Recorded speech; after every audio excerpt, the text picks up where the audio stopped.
Hey, one of the hardest things to do as a mom is to watch your child struggle through an illness. I get it.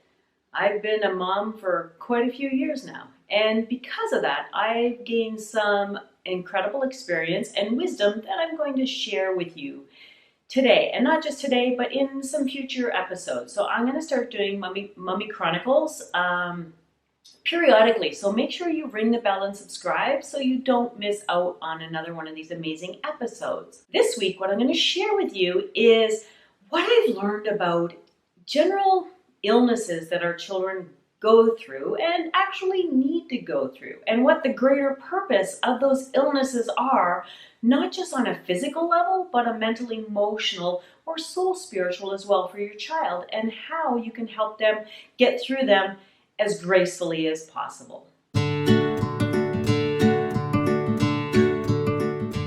Hi, I'm Andrea Coulter, and I am a doctor of medical health and homeopathy and the founder of the Iome Healing System, which you can check out in some links below.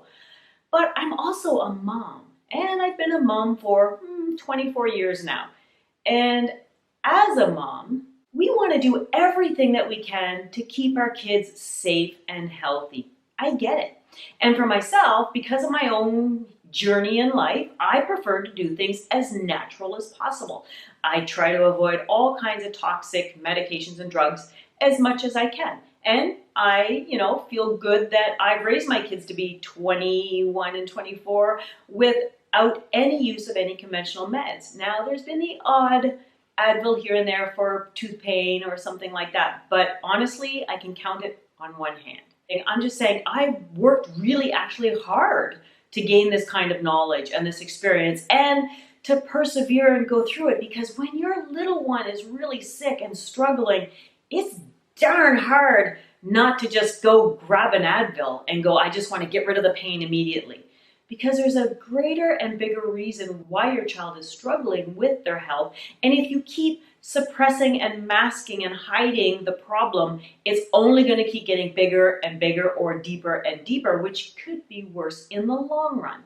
So as not just a mom, but as a natural healthcare practitioner, I'm always doing research. I'm always looking for greater, better ways to keep myself and my little ones, my loved ones, and my clients as healthy and strong, as vibrant as I can. How to get through life to the best of your ability with the least amount of suffering.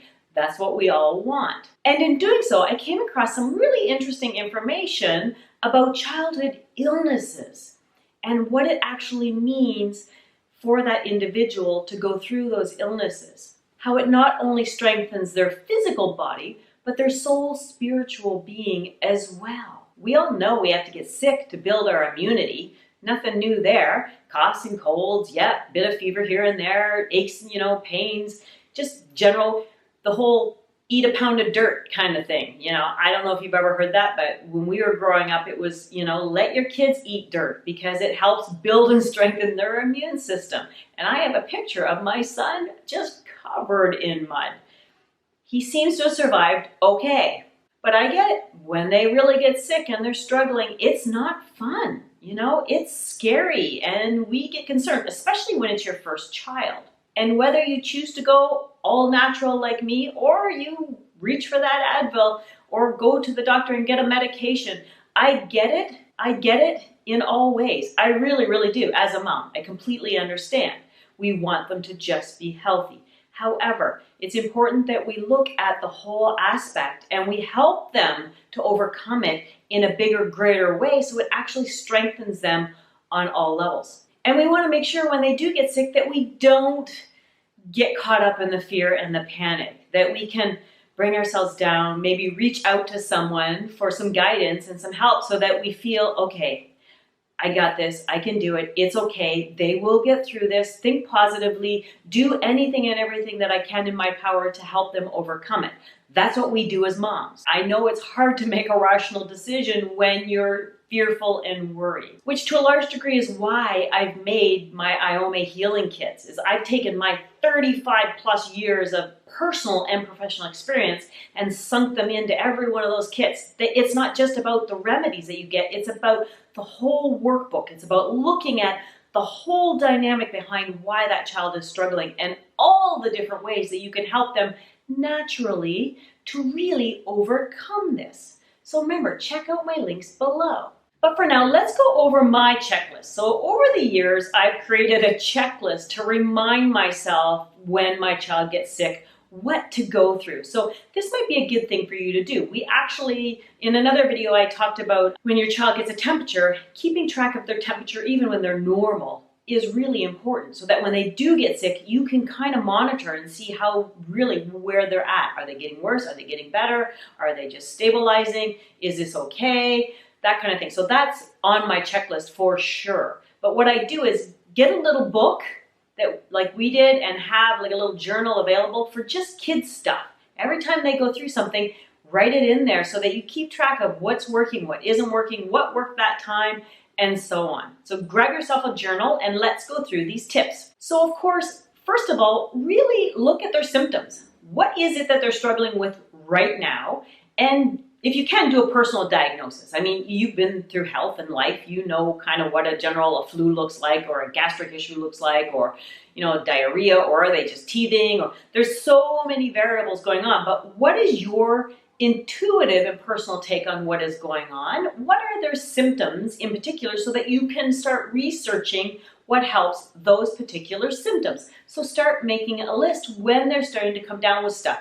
And that actually really helps, because did you know, one of the interesting laws of the human organism, and your child included, is when they go through an illness, that it comes and it goes in the same pattern. So it comes in one way and it goes out another, but it's the same pattern, simply in reverse. So it's good to pay attention for that. Again, I explain all these in my healing kits. And if you don't want to do a personal diagnosis, or you're really not sure what it is and you really just want clarity, then go to your doctor. Go to a walk-in and have them give you their diagnosis. But then go, okay, maybe I don't want to do all the heavy meds right now. Maybe I take that diagnosis and I come home and then I apply the knowledge that I have and the information I have in a more natural, healthy way. So then, always have an arsenal of things that you're going to use when they come down with something. And my son is 24 and he's still, when he feels like he's coming down with something, he comes to me and he says, Mom, I think I'm getting sick. What do I need to take again?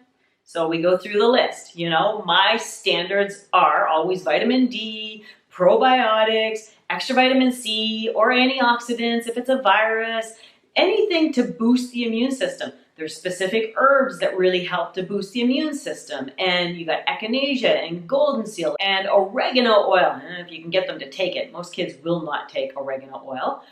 Garlic. My son's pretty good at swallowing a garlic clove, and that's one of the big things I always do when I first feel something coming on, along with all those things, as well as my remedies in particular. So my unique combinations are put together so they are the most profound and fastest acting remedies, instead of going one at a time. And as I said at the beginning, keep track of their temperature. It's a really, really important one. And what's interesting is try not to suppress their temperature. Temperature is so vitally, vitally important to them building their own strength. And I'm going to go into that a little bit later in this video, so make sure you stick around for that vital information, because it's so important to their higher being. However, letting their temperature run and being careful, obviously you want to make sure that they're comfortable. And I get that. So my son he was always at 104 something. We even had him at 105.3 once. We have it on record. And he was actually okay. He was a little tired and he was poopy and he slept a lot, but he was kind of with it. Whereas my daughter, when she hit 103, she passed right out. So again, everybody's body is a little bit different. So watch their temperatures, but monitor how they're feeling to you. Do they seem okay with it? If they do, let that temperature ride, because what it's doing is it's burning up that bacteria or virus or whatever the infection is their body's way of rallying and beating it. So let it do its job if you can.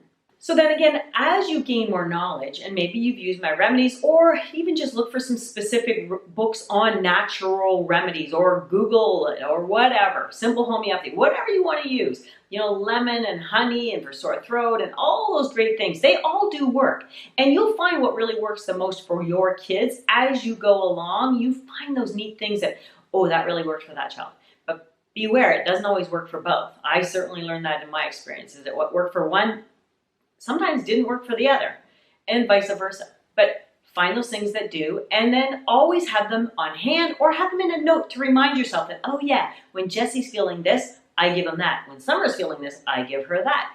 And it seems to really help and pull them along. But they still have to go through it on their own. And that's the hardest part. But of course, lots of clean, fresh water. If you can get it into them, the more water, the better, to keep things flushing and moving. And then rest. Rest, rest, rest. Rest. Your body can only heal and recover when it's actually sleeping, so letting them rest is always a good thing. And then last but not least, please be attentive to their thoughts and their emotions, because these are the biggest players in how they're going to recover and overcome and actually improve their own personal growth. All illness does have a higher evolutionary purpose, whether we believe it does or not. Sometimes the bigger, the stronger the infection actually means that they're going through a bigger, deeper struggle in their own personal evolution, and that's okay. It just means you need to really rally for them, and you need to be there as much as possible, and you really need to help them in whatever way you can, but at the end of the day, they have to go through it themselves. And I'll share a little story with you. So I remember when my daughter was around 3 or 4, she got a cough. Just seemed like a normal cold, but it went on and on and on, kind of got worse. Fever peaked, went down, but then she seemed to get better, but then she got worse again. And then it was like a never-ending illness and if she finally got so kind of worn down by it, and I was giving her anything and everything I could think of. You should have seen all my stuff lined up in the kitchen and in the bathroom, and we ended up sleeping on the pull-out couch in the common area of our house, just the two of us, so I could be with her 24/7, giving her remedies and rubbing her back and putting on stuff on her chest and keeping the humidifier going and all the essential oils, and you name it. Oh, I'd been doing it for honestly 3 weeks, and I was really getting to the point where I was feeling completely done in by it. I felt so helpless. I felt so overwhelmed by it all, and I really didn't know what else to do. And as a practitioner and a mom, I was like, oh my God, I can't even help my own child. And it was interesting because it was that last night, we were laying in bed, it was about 3 in the morning, and she woke up coughing and feeling horrible and had a bit of a fever again. And I was hugging her, and I couldn't think of anything else to give her. I truly couldn't. But I was holding her, and we were kind of snuggling, and we were talking, and she was crying, and I was crying, and I was just telling her how much I love her and all that. And she was like, kind of like, why kind of thing to me. And I remember all of a sudden I had this weird epiphany. Universal God speaking to me, I don't know what, but all of a sudden dawned on me that, wait a second, this isn't mine to overcome. And I remember kissing my daughter on the forehead, and I said to her, sweetie, you got this. This is yours to overcome. Whatever it is, you can do it, but it's yours. It's not mine. It's like I had to step back and say, I can't do anything else for you at this point. I've given you everything and anything you need to overcome it, but you got to overcome it. And we kind of fell asleep snuggled like that, and we had the best 5 hours of sleep after that. We woke up around 8 in the morning, and she seemed chipper. I was still a little tired, but she was happy and not coughing. And do you know what? She hardly ever coughed again after that. Never had a fever. It just disappeared. It was the craziest thing. But that's when I really started to understand that, wait a second, there's something bigger going on here that we have to remember as moms, that yeah, we can do anything and everything in our power, but at the end of the day, it's up to that individual to overcome whatever that is by dint of their own effort. And when they do that, you are going to see incredible jumps in their mental and emotional well-being, which is what I did. Every childhood illness has a purpose. It has a way of clearing out toxins and getting rid of old crap and allowing them to rally and fight for themselves so that they're not a victim of life, so that they can feel more empowered within themselves, not just physically, but mentally, emotionally. They feel, I got this. And when they've got this, they don't get picked on in life. They don't get victimized. They feel stronger about themselves, and they accelerate so much better in life when you let them go through these. And that's why it's really important to let them do that. And getting into fevers, why fevers are so vitally important, because it's a big part of their own ontic organization, or what we think of as their ego structure. That's them rallying and fighting for themselves. And if you keep suppressing it with Advil, you're not letting them fight for themselves. And then when are they ever going to learn to do that? Which comes back to my video on resilience. Why kids today have such a weak level of resilience compared to what we did? Well, because we ate dirt. You know, we spent most of our time running around outside. We weren't sitting inside at a computer all day. We had more resilience on some level because we had to struggle and fight in a way. They don't anymore. And I think it's important that we bring that back. So that's my big talk for today. I hope this has given you some really important insights into some of the struggles that your child might be going through, but looking at them from a bigger, higher purpose way and supporting them, obviously, in all the best ways that you can, but letting them do it.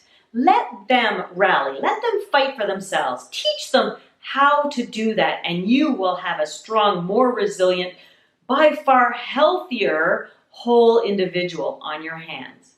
So I hope you liked this video this week. Share with me any really tough illnesses that you've gone through with your kids lately and ways that you've maybe not understood why they were fighting it. And I'll explain maybe in the video links below what I see in that regard. And we can get a good conversation going for other moms so we can share this information and strengthen not just the moms, but the kids as well. So thank you for watching this week. I hope you subscribe because I'm going to do way more Mommy Chronicle videos in the future. So ring the bell and stick around, and I'll see you in another episode. Bye.